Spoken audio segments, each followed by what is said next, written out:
Good morning. Anil Roberts, member. Okay, thank you. I'm going to come back to some more questions later. Member Roberts has some questions. Thank you, Chairman. To Mr. Gosain, he said recently, some people might say we qualified for the World Cup recently, but that didn't happen since November 2005. I ate doubles recently, that is this morning. So what is recently, please? Well, member, I hope you had the coffee with the doubles. Recently, in terms of the digitization of the marketing division project, that would have started, research would have started in the year 2021. Decisions would have been made up to 2024, as recent as that. Thank you. All right. So either the CEO of MTS or the chairman, how much is owed currently? How much is owed to contractors, to suppliers, to goods and service providers, to salaries, to pension? How much is owed? I can give you a rough estimate. To me, it's close to, it's over $850 million. No, talk that slow. My ears slowly. How much? 850 million. Okay, $850 million. All right. And how far back? What's the longest term creditor you have? How long you're owing people? Who is the longest owed? How far back? That's a good question. I don't have the answer. How But far that's back. a very important question. Could somebody in the back behind there find out, please, how long and how is it late are we in paying our bills? Very important, especially if we're talking about we're not here to blame, but we need to fix the organization and move forward. You can't know where you're going unless you know where you have been. So y'all find out that for me, please. And what accounted for this $850 million hole?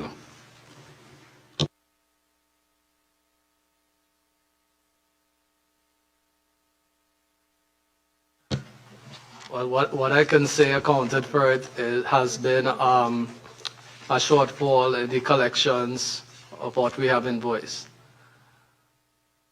And this shortfall would be approximately how much annually, so we could extrapolate how long this problem has existed for?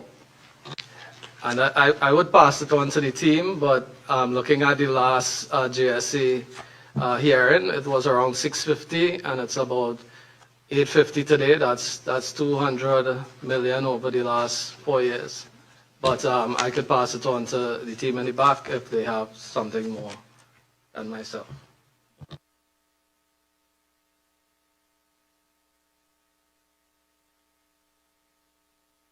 Anybody in the back?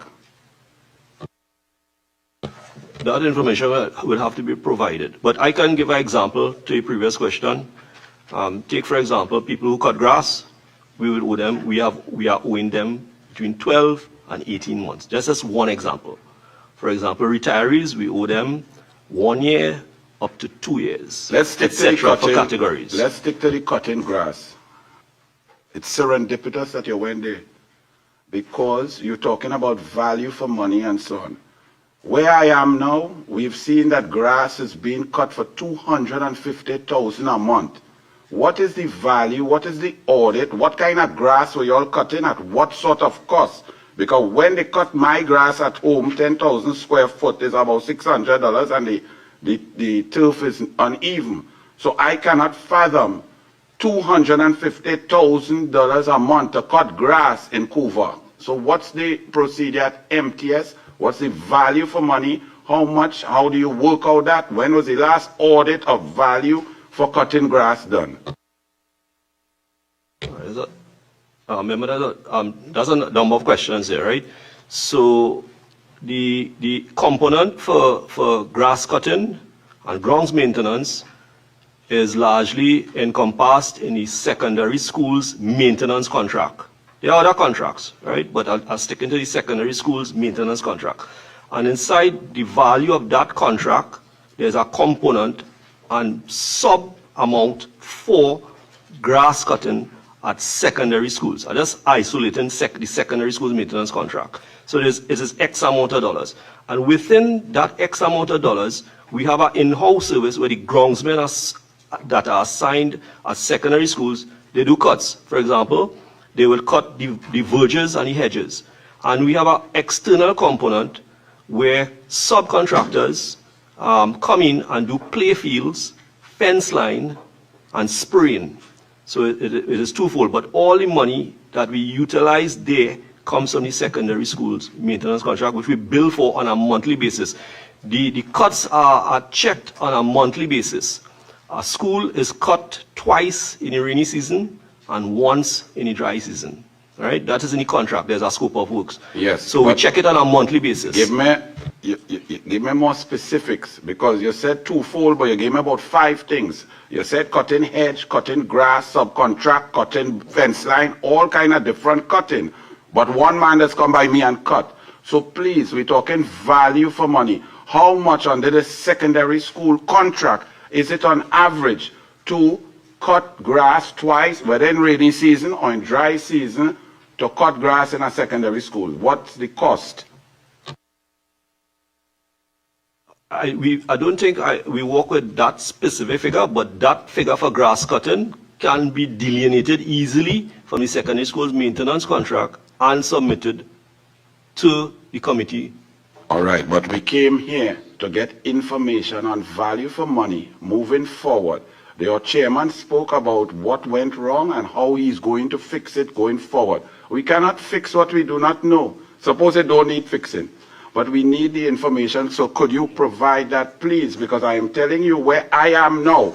They cannot explain how 250,000 per month to cut grass. So I don't know if you all are at that same level. Who did the contracts for you all as opposed to Ministry of Housing? Who does the value for money? Because we need to go forward. So, Mr. Chairman, based on this information, you said that you want to move forward. How does this $850 million debt, how does this lack of information and value for money affect you and your company going forward?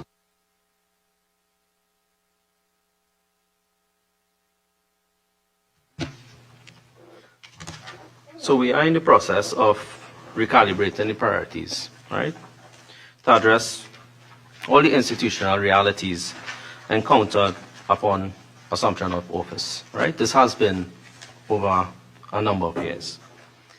So from a board's perspective, key immediate factors, which are, first of all, restoration of governance control, the financial discipline within the company, institutional integrity, including, and this is an important point, including a completion of a forensic audit and implementation of strengthened approval authorities and financial oversight mechanisms. All right.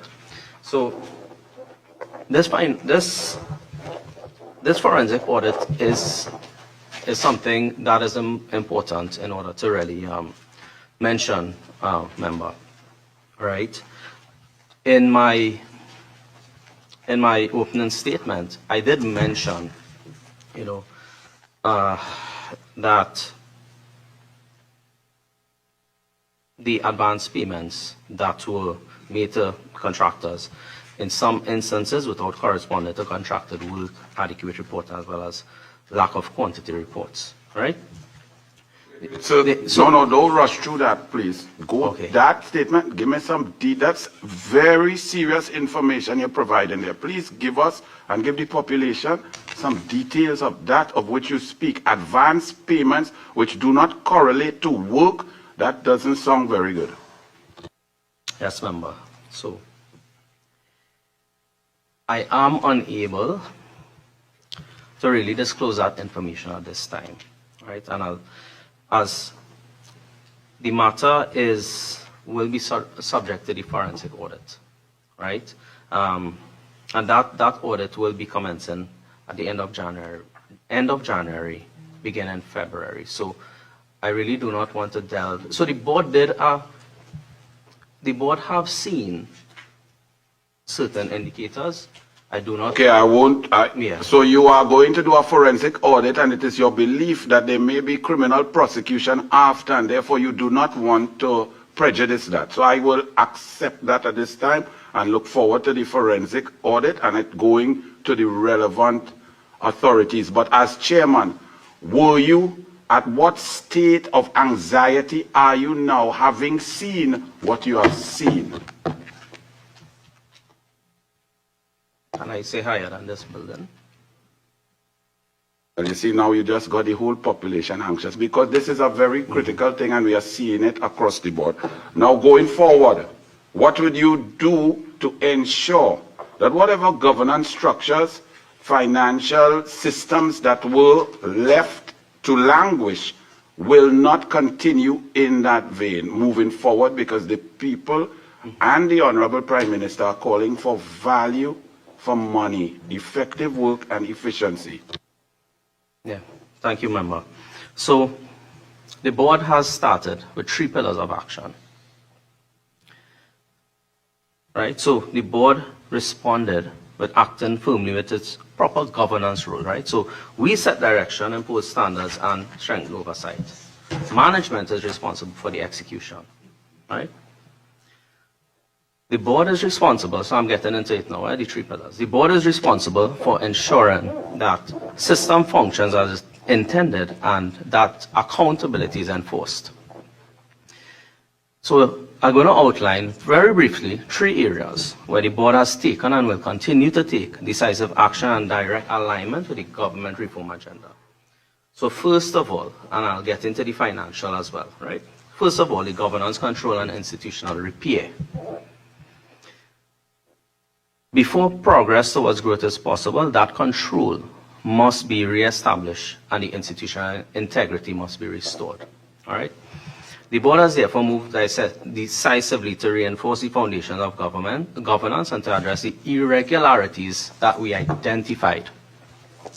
As previously indicated, the board is in the early stages of commissioning that comprehensive independent forensic audit, focusing several areas specifically to and I'll just touch the advance payments to contractors and the completion status of the contracted work. So where public funds were disbursed without commensurate value delivered, the board will pursue appropriate remedies, including contractual enforcement, financial recovery, and where evidence supports it, referral to the relevant legal and investigative authorities. Right?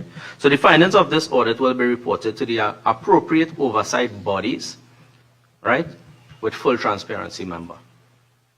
Board and committee authorities, right, so I'm getting into this first pillar. Board and committee authorities have been clarified and reaffirmed already. Approval limits and delegated powers are being reviewed to prevent undue concentration of decision-making authority in any single individual office. All right? Segregation of duties across finance, procurement, and operations are being enforced as a mandatory standard. Right? So this is the governance pillar. These actions give practical effect to government's priority, and this touches on the question that they asked, on governance reform and accountability across state enterprises. Right? So they are not. So that is why I separated the board and management. Right? So these are not administrative exercises.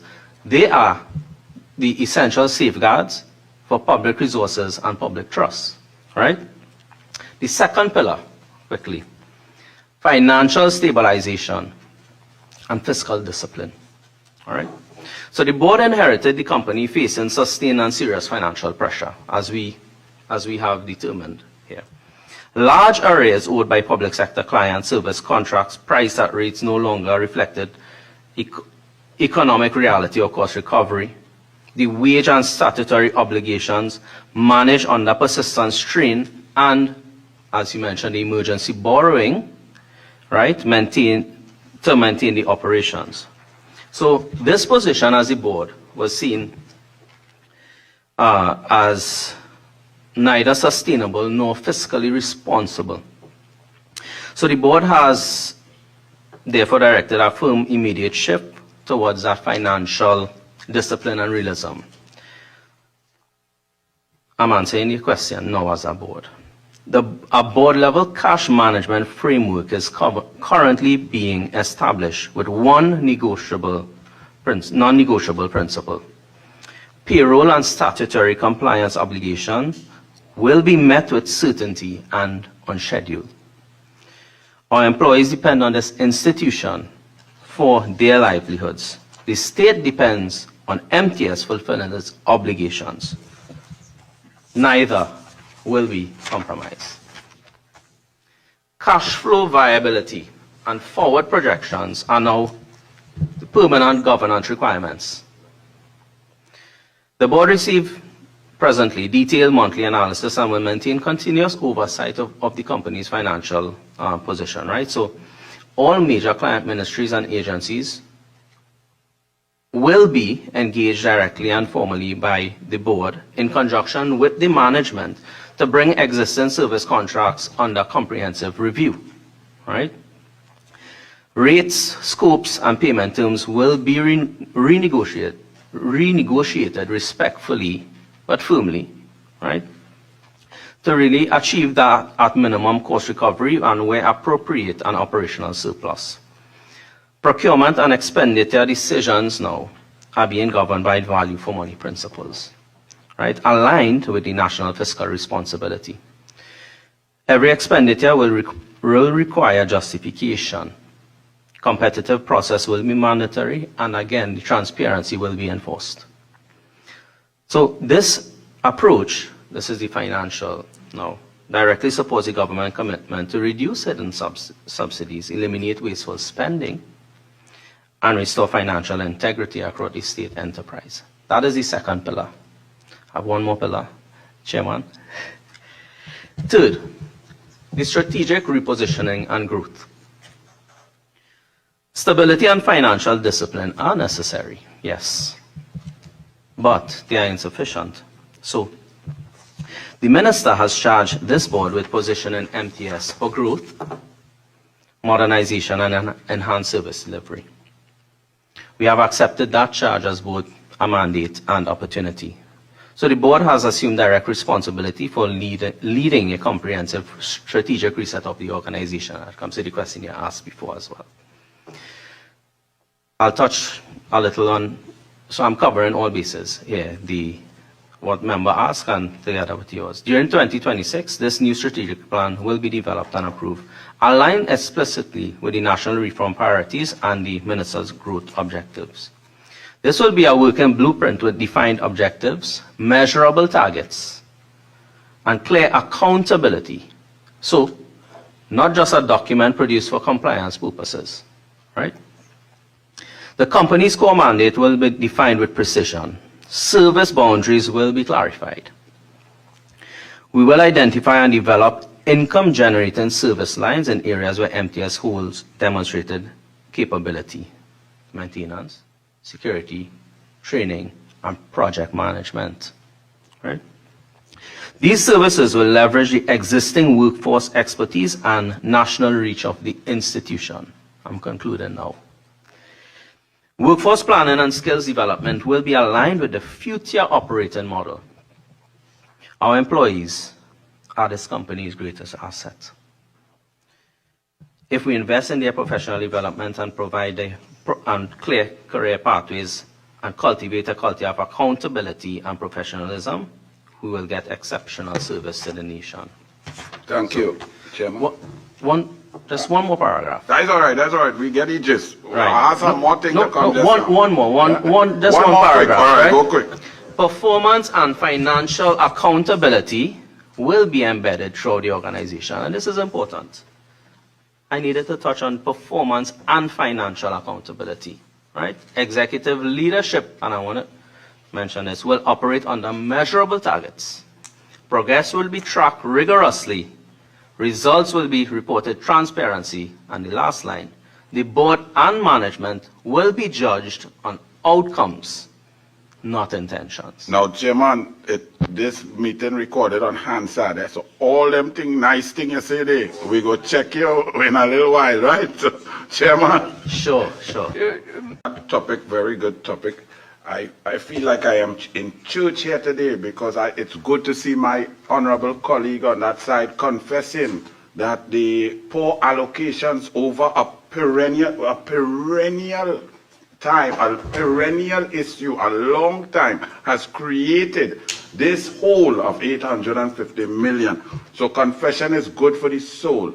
Now, I would just like to ask, how long has this shortfall been occurring that has ballooned the hole or the deficit financing of MTS up to 850 million? For example, from the Ministry of Education owing 450 million. Did that bill just occur in 8 months, or how long has that bill been accumulating? Well, I mean, I could say it hasn't happened over 8 months. It's been ongoing. It was discussed in the last JSC meeting here. When was this last JSC meeting? Because I wasn't here. 2022. 2022. And there were conversations going back to 2016, having those challenges.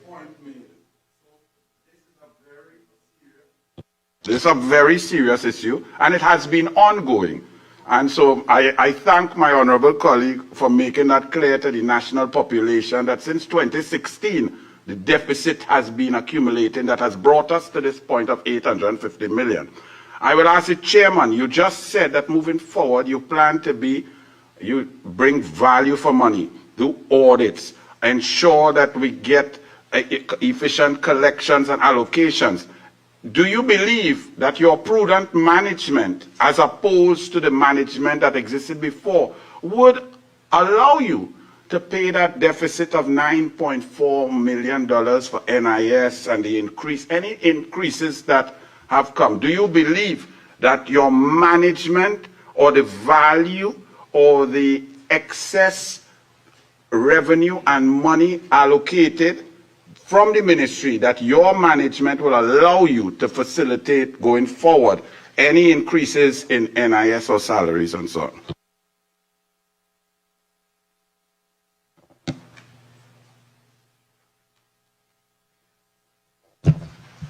So the internal factors will be systematically addressed, right?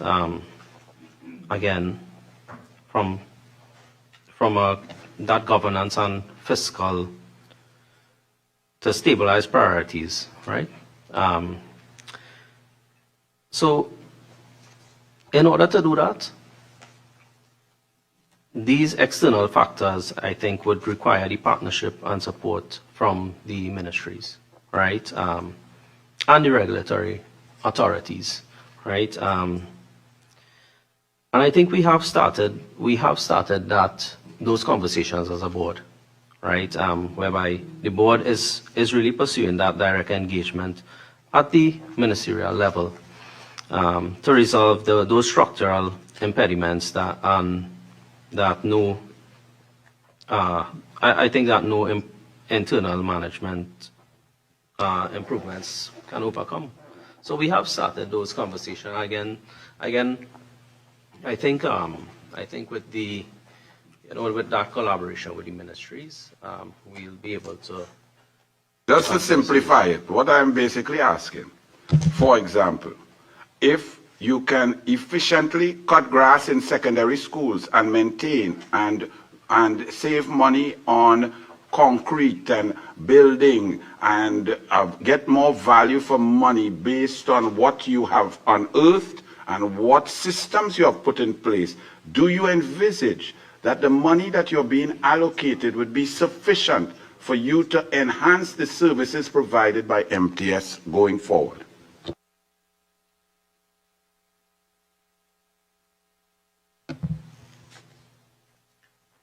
So we will have to, ensure that we properly assess the current, the current wages, the current contract arrangements, in order, remember, these contracts, etc., the the updates for these contracts were done many, many years ago, right? And it is in need of updating presently. So only when we assess that situation, we will be able to know if we can, if and how to move Thank forward you. for that. Mr. Gosain, please let us know if at any period did that process of receipt or attaining FULs or FUECs, did it get more difficult over the last 4 years as opposed to previously? If so, what caused that? Well, the delay has certainly been over 2 years. But to be honest, I cannot say what is the main cause, but it has to be done in conjunction with the TTPS Firearms Department. MTS works in conjunction with them, and our security division, the representative of our security division, directly liaises with the police Firearms Department. Well, I can tell you what it was. It was that the previous government was waging war on FUL holders and licensed firearm holders because there was a battle with a commissioner of police. So that is what occurred. So hopefully this will not continue because safety and security is a priority of this Prime Minister. I Yes. didn't finish. Thank you. As we reach in the last 18 minutes or so, some quick fire questions. Permanent Secretary, Ministry of Education, you spoke about the safety and security of our nation's schools. Since the advent of this government's policy on placing police in the schools, what has been your feedback? Chair, through you, thank you, member, for the question. So it's in the public domain that as of September 2025, the commencement of the current school year, we had that collaborative effort with the TTPS where we saw police officers being assigned to schools. This is a collaborative effort, and there was engagement between the Ministry of Education, a number of its core divisions, school supervision,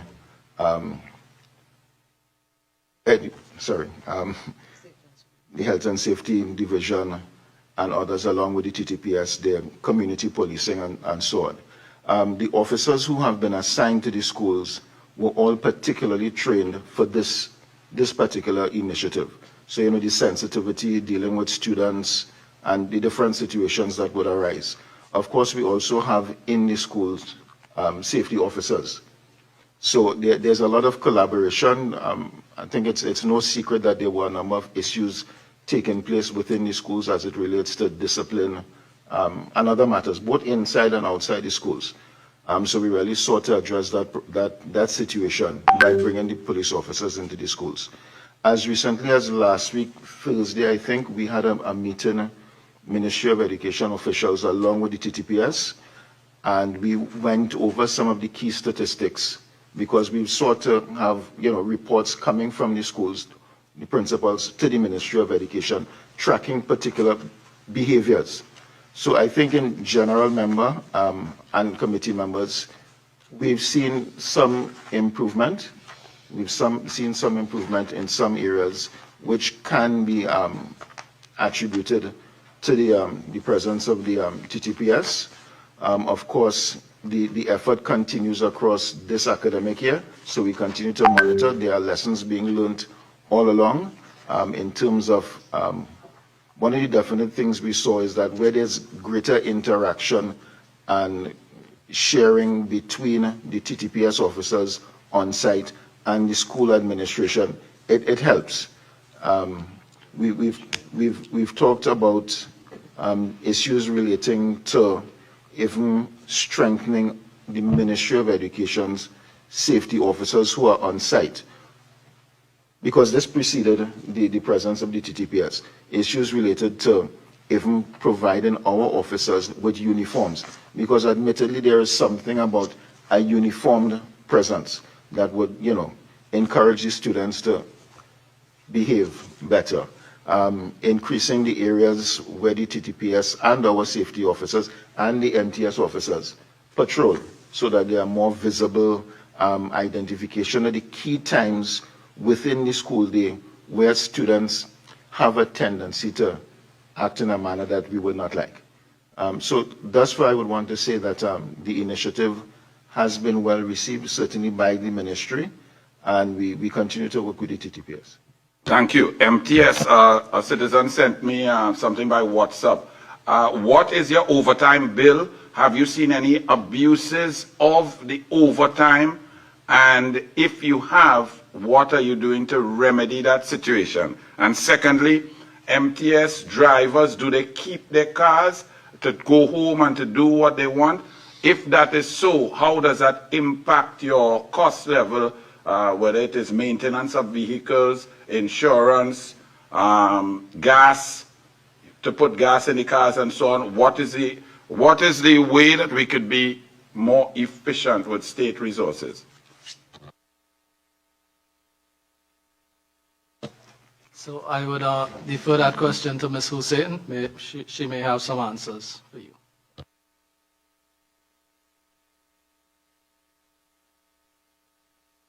So security is about $30 million a year in overtime.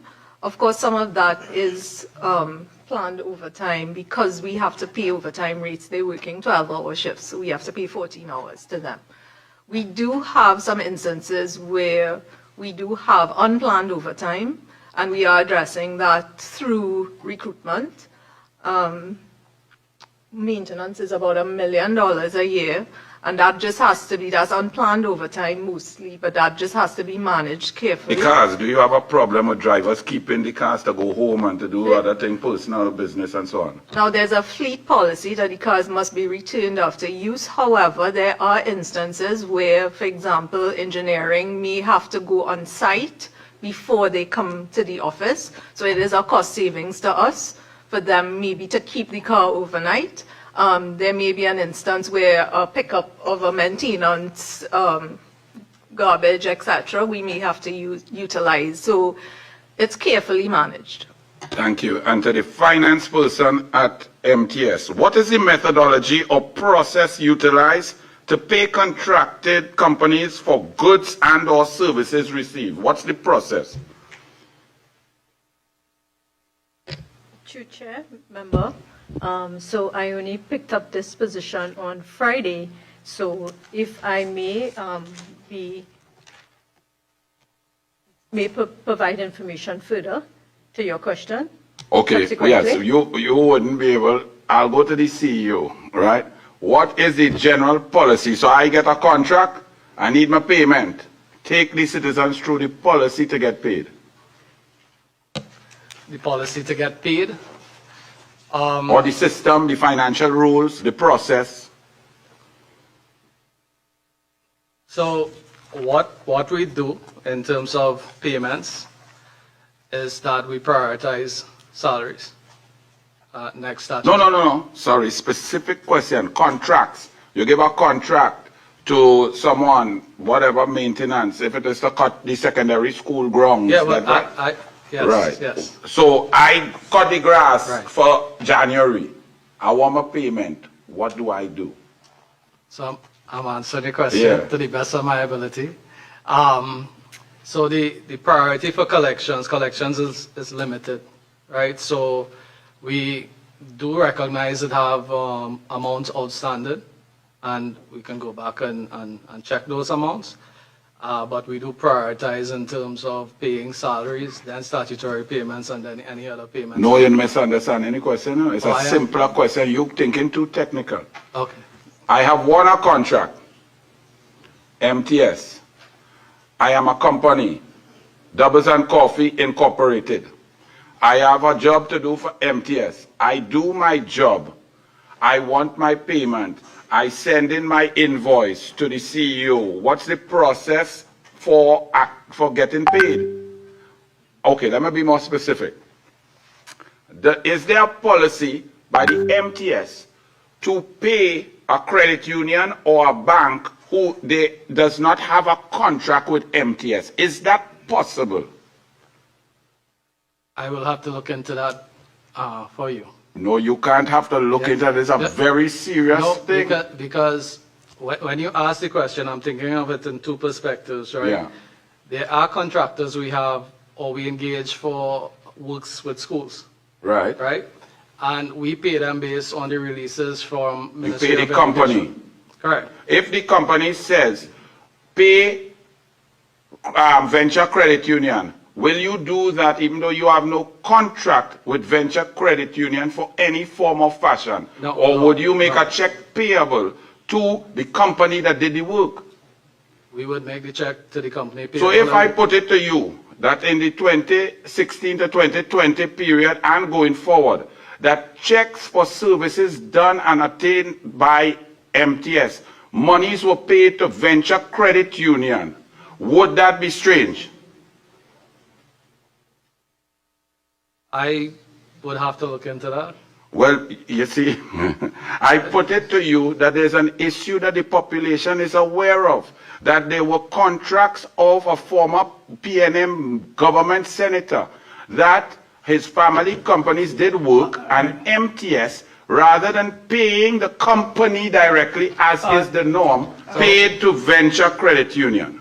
Okay, so Chairman, there's a very serious one. I need an answer from the CEO, please. Is that possible? And any permanent secretary I could will- answer. Does that follow financial rules? And if it doesn't, please explain what are the elements and mischiefs that occurred at that point. So member, I would probably defer that to the chairman.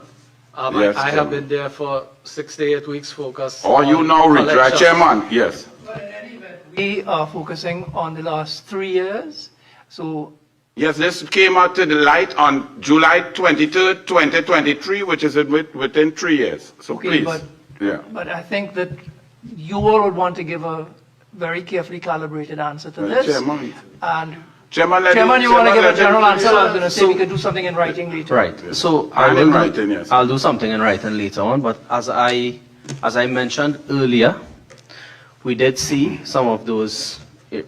We did see as a board some irregularities, and from that, this is why we recommended that for independent forensic audit, in order to bring to light the factual information. Okay, that you- and we will await that forensic audit, so I wouldn't Yes. ask you that. So a permanent secretary in the Ministry of Education or a permanent secretary in public utilities, just on pure principle of the finance rules, propriety, accounting procedure, procurement, payment, have you ever heard of a situation that a contract is awarded to a company and yet payment is made to another entity that has no contractual arrangement with the ministry or state agency? Have you ever heard of that? All right, I believe that question was already asked. No. We will, It's a Chairman, let me just get the answer from some qualified people, please. For my own edification. Is that possible? Chair, through you, member, that has not been my experience. Thank you, sir. It's a very critical issue. And another permanent secretary, have you ever had that experience that a payment was made to a financial institution separate and apart from the company that was contracted? Chair, through you, it has not been my experience. Thank you. So therefore, I put it to you, Chair, that if that occurred, that would be totally improper, wrong, and possibly corrupt. So we await the forensic audit of that, especially with certain companies linked to a former All right. minister of government. I would rather, let's wait this forensic report before